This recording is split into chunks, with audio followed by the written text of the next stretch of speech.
Hi, Dr. Boz here again, and today we're going to talk about something that I see in patients that I think should be a public service announcement.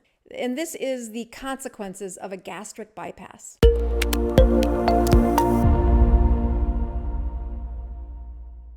If you've watched several of these videos, you know by now that I'm an internal medicine physician and I look at the patient's long game. Their health consequences over the long haul are what I'm in the business of helping them with. I would contend that one of the greatest crimes to help someone lose weight has been what we do with a gastric bypass. I think medicine focused on a surgery and a cutting intervention at an astronomically high price that didn't have the root in fixing how patients change their thinking and their chemistry for weight loss. Gastric bypass might be the greatest crime against humanity done by medicine ever, if you ask me. Let's go through why. Let's take the profile of the patients who end up with a gastric bypass. They've been overweight for years, and they have to be a certain amount of weight overweight, like 100 to 150 pounds overweight. That's an incredible, high inflammatory, high insulin state, no matter which way you look at it. So they enter into a contract with the surgeons and with the medical team to say, yep, we're going to cut out a section of your intestines, we're going to slice off part of your abdomen, and then we're going to put you into a follow-up program that is going to last a year. I would contend that if you interview patients before and after the gastric bypass surgery, their brains aren't working right. Their chemistry has made their brains foggy, their mental cognition is slower, and they're by definition malnourished at the beginning. When patients are incredibly overweight, it doesn't mean that they have an abundance of the right types of nourishment inside their body. In fact, I would say people get stuck with an overweight profile many times because of the lack of certain nourishments that would improve the way their brain works, improve their energy, and turn back on their metabolism. So the patients go in for this very dangerous surgery in that you have the risk of blood loss. It's not that you're taking off a mole in the superficial skin. You're deep in the cavity of the abdomen with major blood vessels, major risks. The surgeon does their part by cutting off the edges of the stomach and removing part of the intestine. And what they've just assigned the patient to is a lifelong malabsorption syndrome. Most of the time, the patient will follow up, do everything in their heart that they can to follow the rules that the surgeon sets forth. They are following up with these visits weekly, sometimes twice a month, and then once a month. By the end of the year, they're supposed to be masters in how this malnourishment profile will impact them for the rest of their life.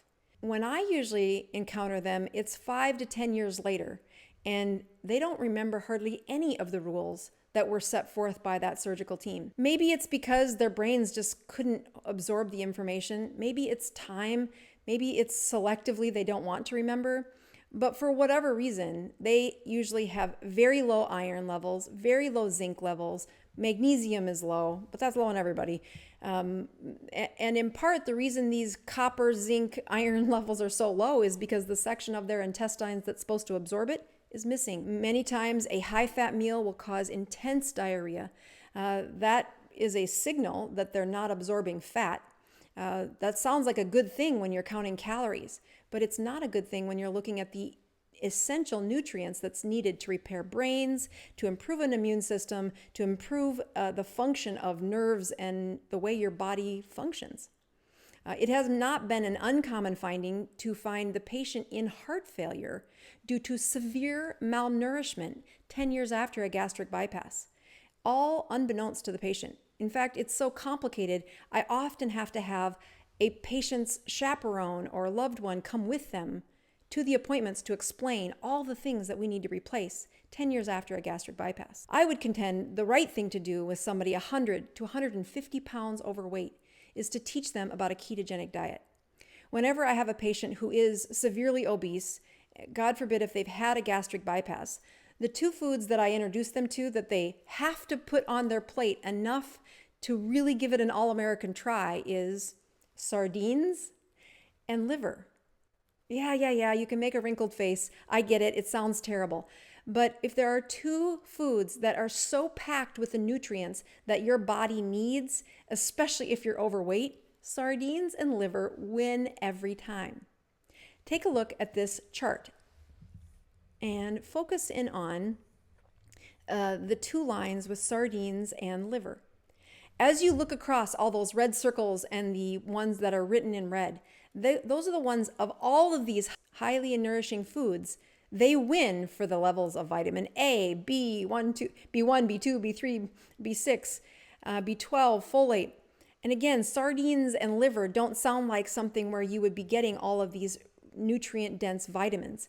But when I ask patients who've been on a ketogenic diet how their palates have changed over the 6 months, they thank me for saying, I'm so glad you introduced me to that. It has become a way that not only they returned that food to their diet, but the next generation is getting a taste of it much earlier than my patients did. The one thing I like to teach about when it comes to why liver is so important to replace has to do with the absorption of iron. Again, this is in that section of the gut that if you have fat malabsorption, it doesn't work very well.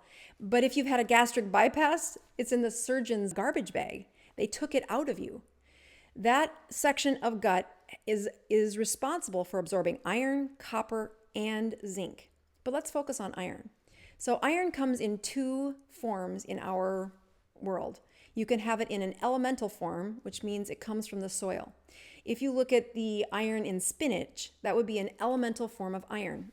The roots will pull it out of the dirt and put it into the leaf of the iron. When we took radio tags and tagged the iron in elemental iron, and we put it into healthy subjects to see how much of the iron was absorbed, we could see that in the healthiest patients, the perfect patients, the highest level of absorption for elemental iron was 10%.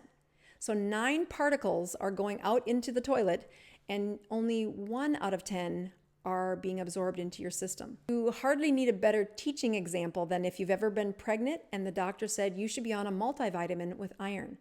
And if you can take 2, that's great. Multivitamin with iron is very important for the baby's growth, the baby's brain development, and it's not uncommon for women to get anemic, which is in part due to that low iron. So the women will take iron pills, and by about the second week, they are constipated.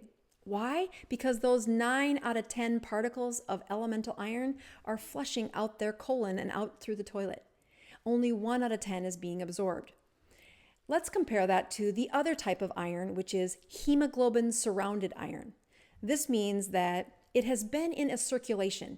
It has hemoglobin proteins around the iron. I don't care if that iron came from a fish or a duck or a moose or a goat. I don't care which kind of circulation it's been in. But that iron that's been in circulation, when we tag that and study how much of it is absorbed in a healthy person, 9 elements of the iron got absorbed while only 1 ended up in the toilet. So it's the almost exact opposite of what happened with elemental iron. So how do you find high concentrations of hemoglobin-surrounded iron? You guessed it, liver. Liver is the highest density of iron. And in several cultures here in the United States, but if you look back through civilization, there was a ritual that all of the children had to have a dose of the liver from the animal. And what they were doing was ensuring that those children had the nourishment needed for them to grow. I think that tradition might be a little tough even for my stomach, but I have introduced Braunschweiger or liverwurst into my family's tradition. We use a great recipe, which is 2 parts Braunschweiger and 1 part cream cheese, mix it together, and then roll it in bacon bits, and my kids love it. Again, they didn't love it the first time we had it, but it's something that through education and through coaxing them to say this is really important for your development, I have figured out how to get them to eat it too. Let me close by saying, if you have had a gastric bypass, please make sure you follow up with a good internist or a family practice doctor. I can't say that enough for how many patients have come to me wilted and malnourished, only to be leaving my clinic 6 months later a restored person by addressing these malnourishment problems. Thanks again. I'm signing off as Dr. Boz.